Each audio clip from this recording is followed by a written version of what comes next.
1481. Ibu-ibu dan bapak-bapak sidang jemaah maghrib yang dirahmati Allah, kembali bersyukur kita kepada Allah. Alhamdulillah malam hari ini masih diberi kesempatan hadir sekaligus bisa menambah kajian keislaman kita. Selawat dan salam buat Nabi besar kita Muhammad sallallahu alaihi wasallam. Allahumma salli ala Muhammad wa ala ali Muhammad. Bapak dan Ibu jemaah maghrib yang dirahmati Allah, rasanya 1 minggu kemarin kita tidak bertemu, sekarang sudah bertemu lagi. Minggu pertama kemarin Pak ya, ini minggu ketiga. Sebelum kita mulai, kira-kira minggu pertama kemarin pembahasannya apa? Amin. Amin. Amin. Saya juga tidak tahu ini jadwal saya ini, kata saya kan 1 kali sebulan jadwal saya di sini. Tapi tadi dapat WA lagi. Jadi kalau memang agak 2 kali dalam 1 bulan, mungkin kita mengajinya pakai kitab lagi Pak. Jadi kajiannya enggak malam ini beda, besok beda, dan bisa kita terus ya. Kita bahas, maunya saya itu sholat berdasarkan hadis-hadis Rasul. Jadi dalam kitab Naulil Autor jilid 2 bab sholat. Jadi ke depannya kita memperbaiki diri sama-sama, saya, Bapak, Ibu, bagaimana sholat yang benar itu menurut tuntunan hadis Rasul. Jadi yang saya sampaikan malam ini kok laka sampaikan dulu makmunzila dulu di Pak Ibu. Ya, mana tahu, karena saya juga tidak tahu kan double jadwal saya dalam 1 bulan ini. Jadi saya sudah sampaikan kalau memang ada 2 kali 1 bulan, kita pakai kitab aja. Jadi artinya ke depan itu 1 semester itu kelihatan hasilnya. Kalian setuju Pak dan Ibu? Baik. Untuk malam hari ini kajian kita adalah tentang bab wasiat. Dijelaskan di dalam surah Al-Baqarah ayat 180 dan 181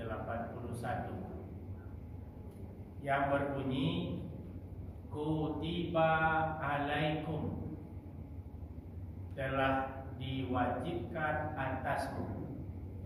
Kata-kata kutiba itu sekarang bukan lagi maknanya diwajibkan, karena dia fi'il madi, menyatakan telah selesai disampaikan. Maka kutiba itu cenderung dimaknai dengan aturan perundang-undangan. Jadi kalau di sini pembahasannya adalah aturan tentang wasiat. Maka disampaikan bila telah datang tanda-tanda kematian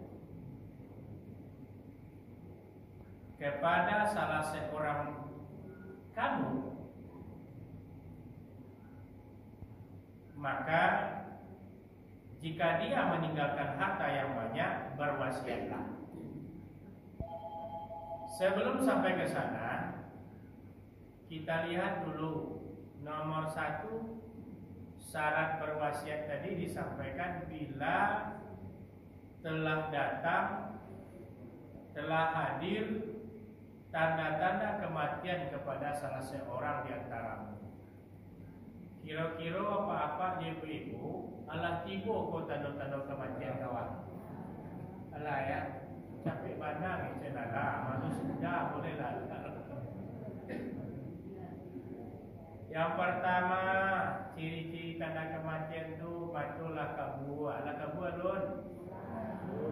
Gigi lah gugua, lalu dah gugua. Alah duduk mujua, lah mujua. Banyak makan buah. Lalu naik dan nasi juga baru. buah. Jadi kalau memang sudah, berarti kita masuk dalam ring ini. Lalu kita punya harta yang banyak. Intaroka, jika engkau memiliki harta yang banyak, maka berwasiatlah. Jadi perintah wasiat itu adalah bersumber dari Al-Quran. Kalau di sini dikatakan berwasiatlah kalau banyak meninggalkan harta. Harta itu bukan saja emas dan perak, sawah dan ladang, surat-surat berharga, anak pun juga termasuk harta. Nah, maka ketika raso-rasonyo Allah banyak tando kotibo, pak dan ibu dianjurkan, diwajibkan harus berwasiat. Maka bila seseorang itu telah meninggal dunia, dia tidak boleh langsung membagi harta warisannya, tidak boleh. Nomor satu, bayar hutangnya. Yang kedua, laksanakan wasiatnya. Apa itu wasiat? Pesan atau dokumen yang disampaikan seseorang ketika dia masih hidup dan dilaksanakan setelah dia meninggal. Tapi kalau ia orang itu baru, apakah itu dikatakan wasiat? Tidak. Yang wasiat itulah meninggal.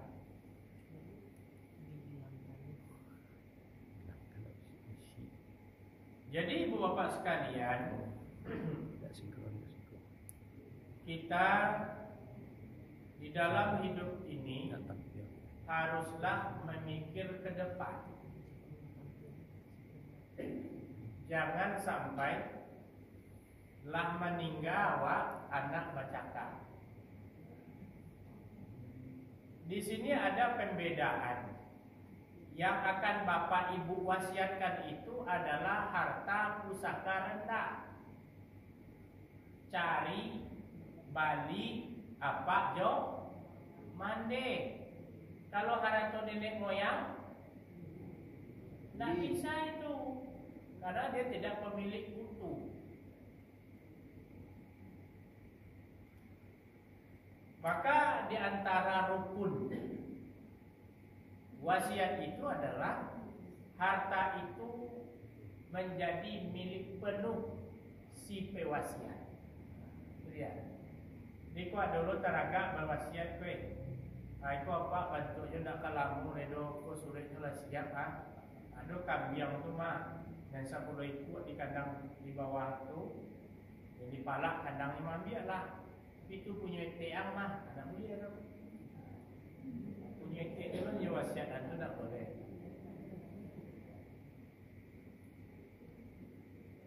Maka dimulai dengan kata kutiba.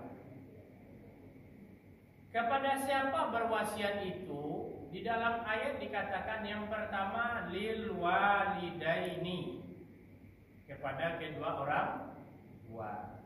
Kalau orang tuanya belum meninggal, kalau belum meninggal orang tuanya itu batal, dia ada lagi.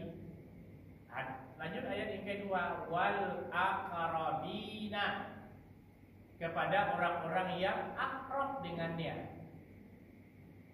Kenapa tidak kepada ahli waris? Karena ahli waris penerima warisan. Jadi kalau orang menerima warisan, dia tidak boleh menerima wasiat. Nih,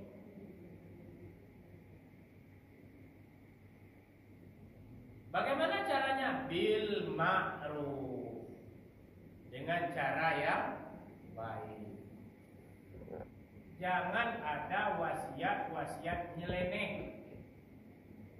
Di Minang kan banyak wasiat-wasiat nyeleneh kok. nyo berwasiat buatlah rumah di Sinan. Nah, itu tanah tu ambo wakafkan mah, ambo wasiatkan mah. Bisa ambo salah buat tunggu. Jadi kalau lapuk tunggu kok barangkit lain. Artinya apa?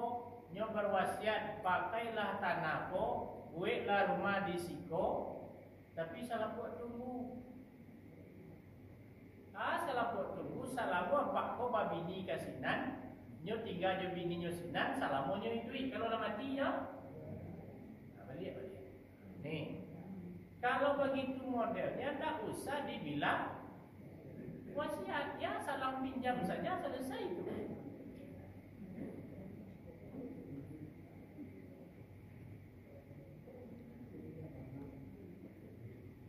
Ribut masalahnya. Maka disuruhlah dengan cara yang makruh. Haqqan 'alal muttaqin. Itu merupakan haknya orang-orang yang bertakwa. Jadi sebagai penerima wasiat, standarnya adalah bertakwa. Kenapa orang bertakwa itu? Dia menjaga amanah. Hari ini kebanyakan kasus adalah satu sertifikat dimiliki 4-5 orang. Ya, Pak. Ibu saya nukunya juara. Hanya badi lo di orang kiro adalah sertifikat tandingan. Dina duduk persoalan wasiatnya di awal kasihannya berwasiat. Lalu faman badalahu, barang siapa yang merubah, menukar wasiat tadi, ba'dama sami'ahu, setelah dia dengar wasiat tadi, fa innama, maka sesungguhnya ismuhu 'alal ladzina yubaddilunahu, dosanya bagi orang-orang yang menukarnya. Contoh, apa kau punya tanah 5 hektar, agaknya di depan jalan bypass. Sameter segini lah 3.500.000. Jumlah tanah Pak Ko 5 hektar. Beliau berwasiat tanah yang di depan, yang di tepi jalan itu tolong diberikan untuk pembangunan MTA. Tiba dia anaknya, lainnya dia tanah aku, tapi di mana letaknya? Di belakang. Kalau di Mengko dia gianya, tanahnya mahal, ditukarnya. Itu dalam bentuk fisik, apalagi dihilangkannya, maka dosanya ditanggung oleh orang yang berbuat.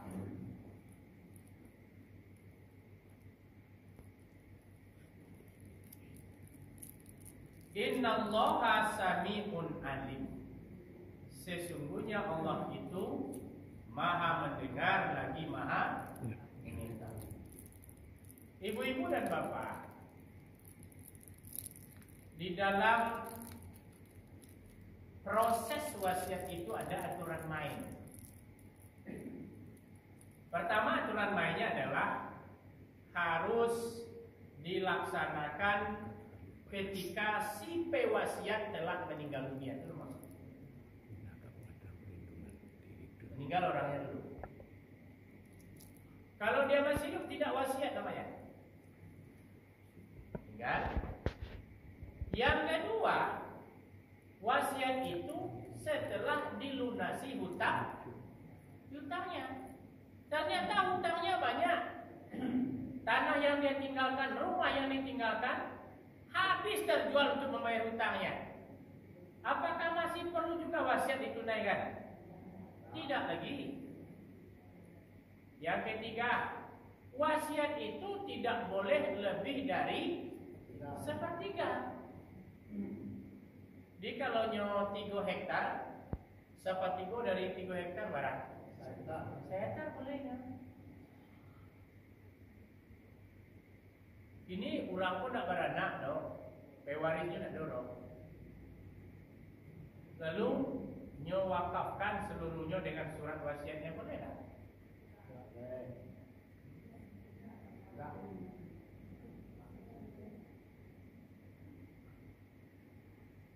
Nyo laki bini, wah ada beranak dong. Nyo wasiat biasa satu Allah nyo dalam bentuk wakaf, boleh tak? Tidak. Sudah diatur. Tidak boleh lebih dari sepertiga harta. Jadi anggap tadi nyo 3 kapling 3 hektar, sepertiga itu cuma boleh diwasiatkan 1 hektar.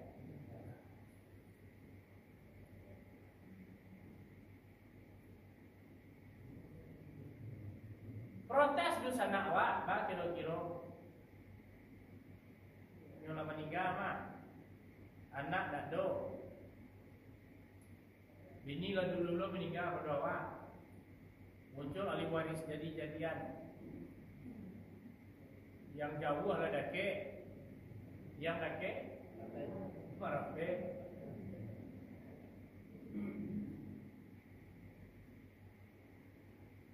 Ini kan kasus kita. Yang jelas ibu dan bapak bahwa konsep wasiat itu tidak boleh lebih dari sepertiga harta. Yang perlu diketahui. Yang nomor 4, harta yang diwasiatkan itu adalah hak utuh kita. Kalau hak utuh kita itu dibuktikan dengan sertifikat, surat jual beli, dan lain sebagainya, dokumen. Ada bukti fisiknya, baru kita boleh mewasiatkan. Tapi kalau harta itu belum menjadi hak utuh kita, baik dalam sengketa baru, baik harta pusaka tinggi dia, jangan berwasiat, jangan berjanji untuk mewasiatkannya. Tidak boleh. Berwasiat bini lah boleh.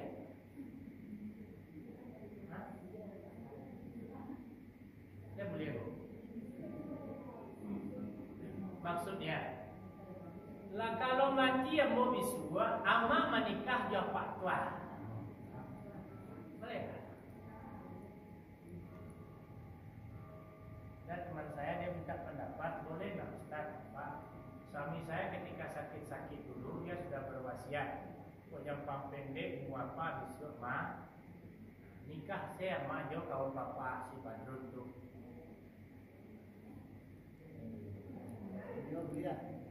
Akhirnya meninggal suaminya, gue meninggal ya. Pertanyaannya boleh nggak nikah dengan wasiat pernikahan sudah boleh nggak?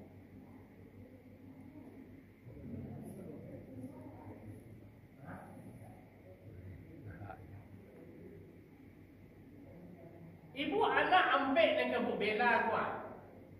Lagi kau bujang baru lah nyawa ibu, wasiatnya itu lagi wah. Nyawa janji betul. Boleh tak wasiat pernikahan? Itu pertanyaannya.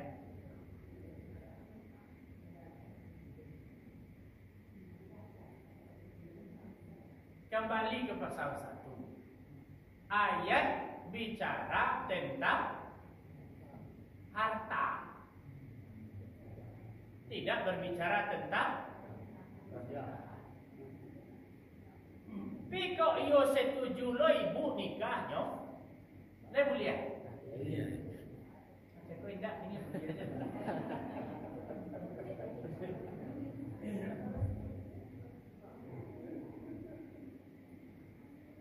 Le boleh ya? Ya, itu jawabannya. Boleh-boleh saja. Tapi bukan berdasarkan wasiat tadi. Karena ada kecocokan visi dan misi, boleh saja. Nyo setia, laki-laki kok, iyo lo tipe ibu, anak iyo lo banyak, nyo lo penyayang, deal. Deal or no deal? Deal, boleh. Tapi bukan persoalan wasiat kuburan boleh tak? Ini banyak mana wasiat wak kuburan lah, boleh tak berwasiat kuburan? Ambo kok meninggal besok tolong kubur di kampung. Di mana tu? Dekat Pusaro mande ambo. Apa merantau di mana? Di Padang. Kampung di mana? Jauh. Jauh. Boleh tak wasiat itu? Boleh. Ada dalilnya?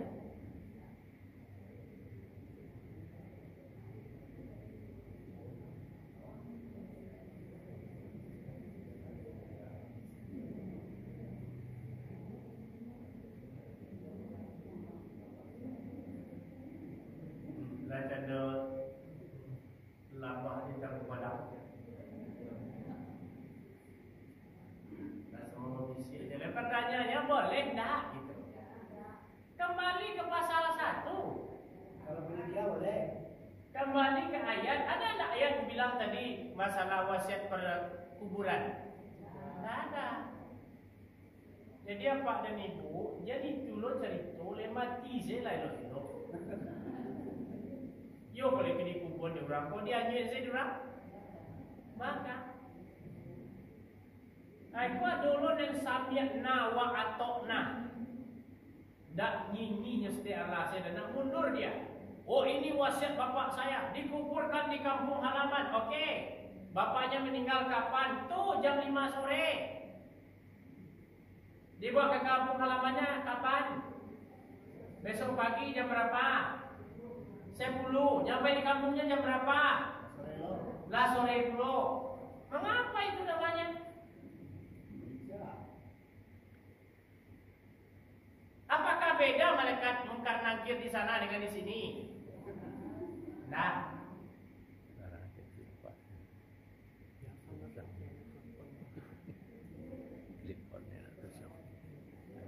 jadi timbul pertanyaan lagi. Kalau ada orang yang melanggar wasiat, hukumnya apa? Kan ada wasiat nikah, kuburan, harta. Sekarang dia langgar itu. Ada dosa tak di antara kita? Dia langgar wasiat kuburan, ada dosa? Tidak ada dosa. Dia langgar wasiat tentang pernikahan menggantikan posisinya. Tidak ada dosa. Dia langgar persoalan wasiat masalah harta, tidak jelas pembagiannya. Dosa? Dosa. Jangankan dia, yang merubahnya saja menanggung dosa. Wasiat nikah gantung. Itu nak nikah gantung. Nak nikah siri. Nikah gantung. Ibu punya anak laki-laki, kawan ibu punya anak berusi. Awak Johnson, awak Yosef, bahkan ibu dua lah punya wasiat bahasa mereka ni akan dinikahkan. Ternyata 15 menit sebelum nikah dia jodohnya dengan yang lain.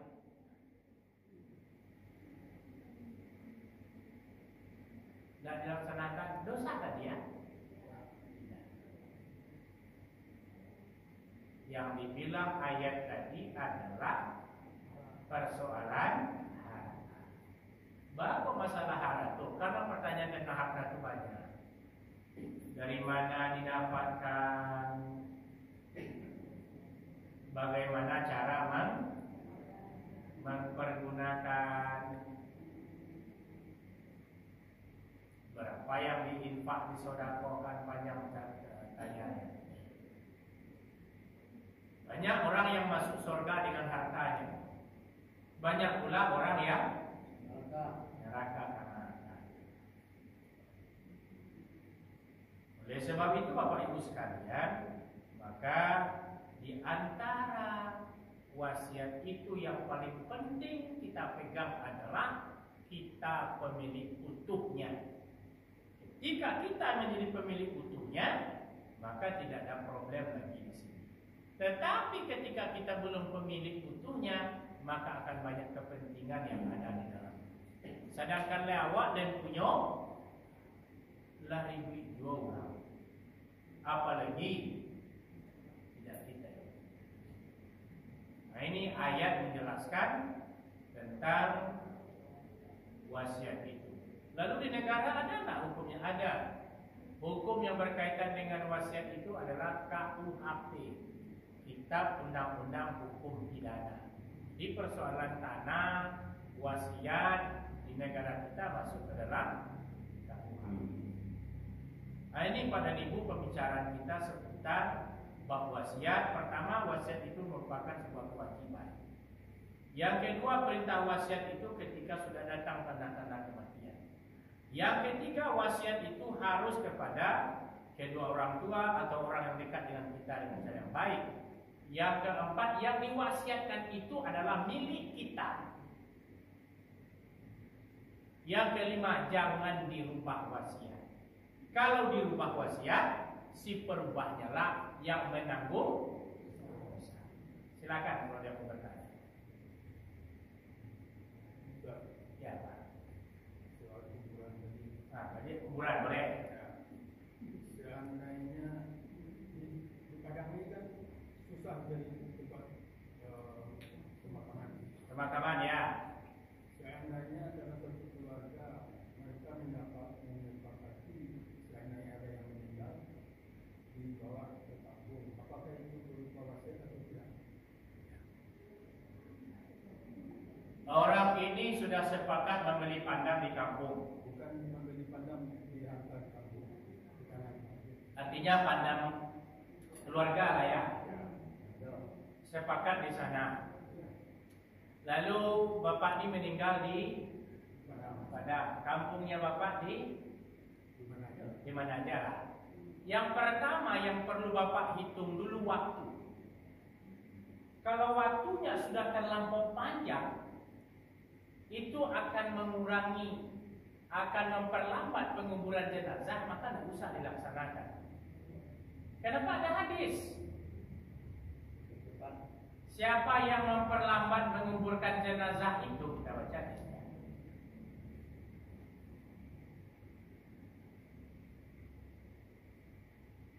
Seandainya yang diperlambatkan menguburkan itu adalah orang soleh, yang kita perlambatkan itu adalah kebaikan untuk orang itu.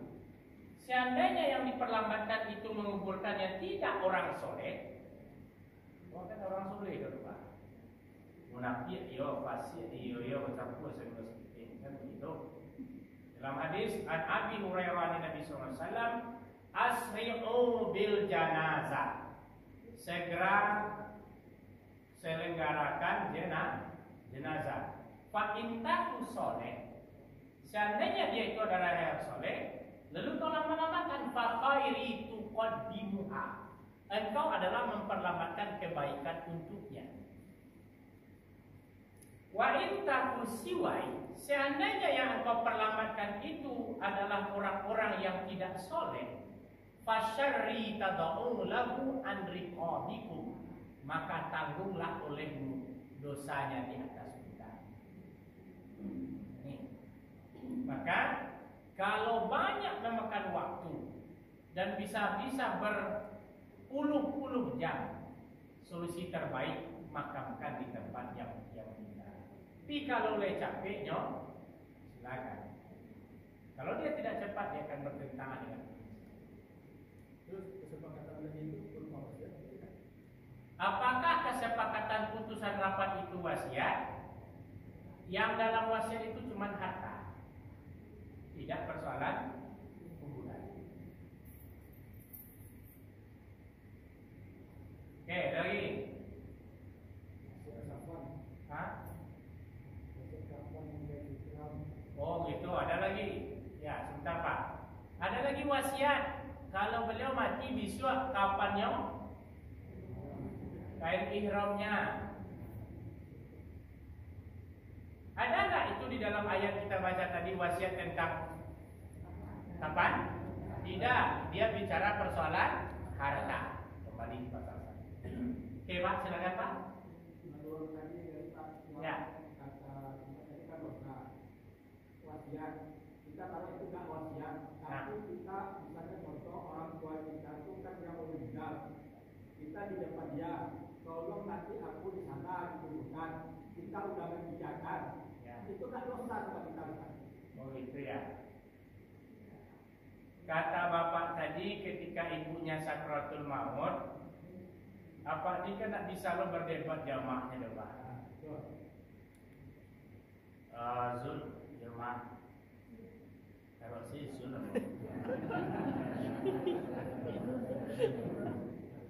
Zulkarnaini apa mama sampai sedikit buat bisa dibuang.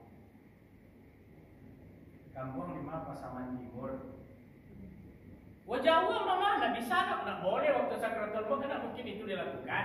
Pasti jawabannya ya, ninggal ibunya. Waktu ibunya ninggal jam berapa? Ninggalnya jam 8 malam. Besok pagi bisa langsung dibawa? Tidak. Karena dia punya masyarakat di sini itu orang takziah dulu, tengok dulu ke rumahnya. Jam berapa bisa bawa? Siap zuhur. Jam berapa nyampe di sana? Ada maghrib. Berarti kan malam dia berkubur. Tengok hadis. Tadi kan hadis tentang melambatkan. Hadis perintah menguburkan lagi. Hadis perintah menguburkan sudah ada. Kalau dia mati pagi, kuburkan menjelang zuhur. Kalau dia wafat setelah zuhur, kuburkan menjelang asar. Yang kalau dia wafat setelah asar, kuburkan menjelang maghrib atau sesudahnya. Yang tak boleh menguburkan mayat itu kapan? Satu, ghurubus syam, ketika matahari akan tenggelam. Ini maghrib itu tak boleh. Kau bahasa sak saya mayat masuk azan tiba. Apa? Bukan. Ghurubus syam itu artinya kan matahari terbenam itu kan maghrib. Berarti setelah maghrib boleh menguburkan boleh. Nah, pokoknya waktu azan itu tak boleh. Kan awak tahu itu jam 6 baru masuk mayat ke lahapnya baru orang datang. Azan itu tak boleh.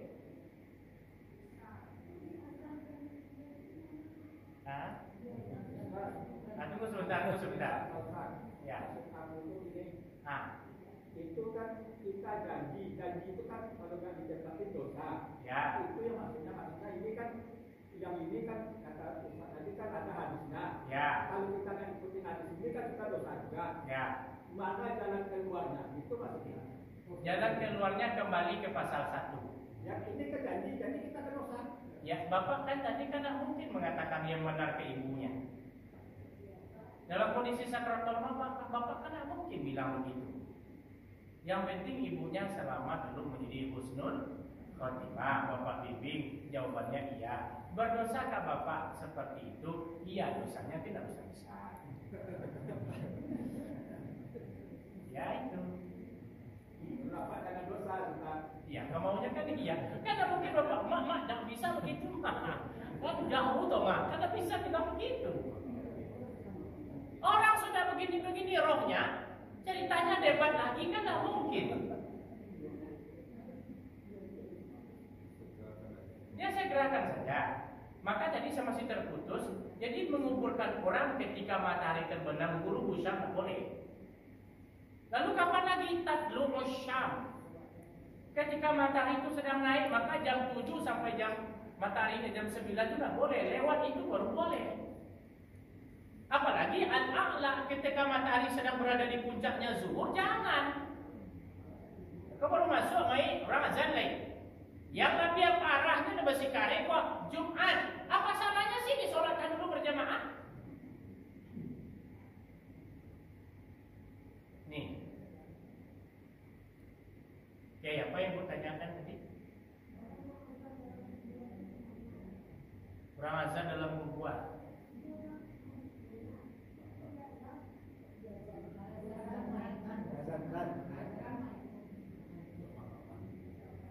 Di lahannya atau di luarnya atau di rumahnya?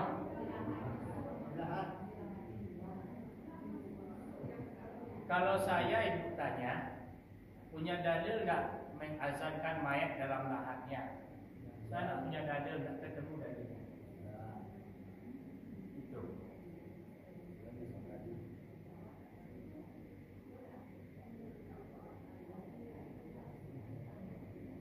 Ya. wasiat itu menurut saya Ya. tidak ada hak. Nah, Misalnya memberi saran proses kepada anak-anak dengan masa Jumat dengan lupa kepadamu itu masih wasiat. Tidak ada kan? Jadi kalau Ustaz mengatakan sesuatu tadi kalau sudah ada tadi saya kan di awal sudah bilang bahwa wasiat itu, harta itu bukan saja emas dan perak, sawah dan ladang. Anak juga. Jadi anak juga termasuk boleh berwasiat kepada anak. Itu yang belum dibahas, Pak. Nah, itu dia. Misalkan bapak ini bilang sama anaknya, jangan tak sholat tu besok dah. Siapa yang kaman doan ayah, siapa yang kaman doan mama. Kalau kalian dah sholat, maka berwasiat apanya jangan lupa sholat. Apakah anak itu bagian dari harta? Iya.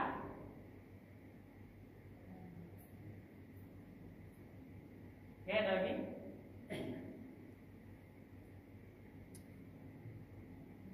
Anak saya marah-marah lagi dua.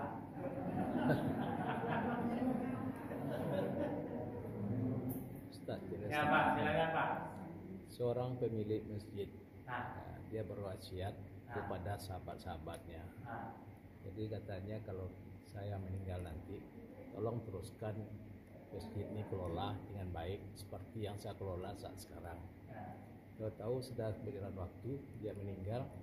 Sekarang berubah secara aliran yang ada di Allahu Akbar, Allahu Akbar, Wasiatnya beliau jadi Allahu Akbar,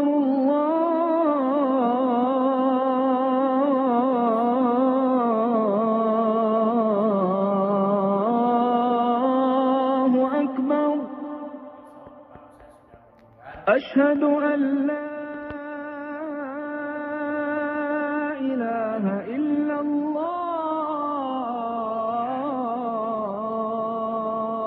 illallah. dia pemilik dari masjid. أشهد أن لا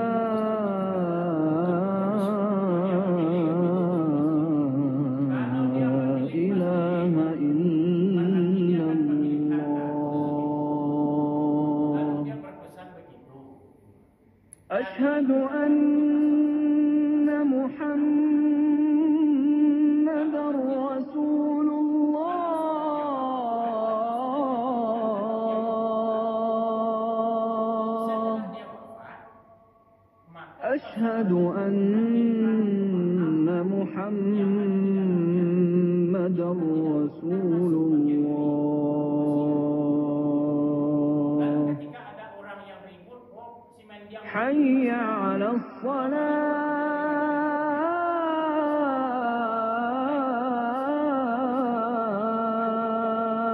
الصلاة. حي على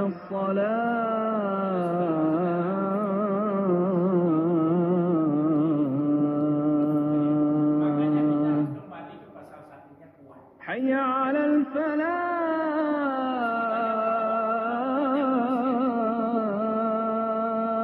الفلاح. Itu jawabannya. حي على الفلاح.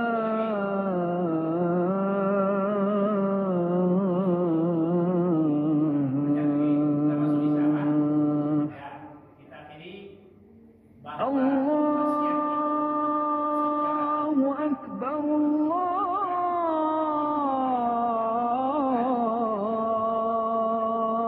الله أكبر، Baqarah لا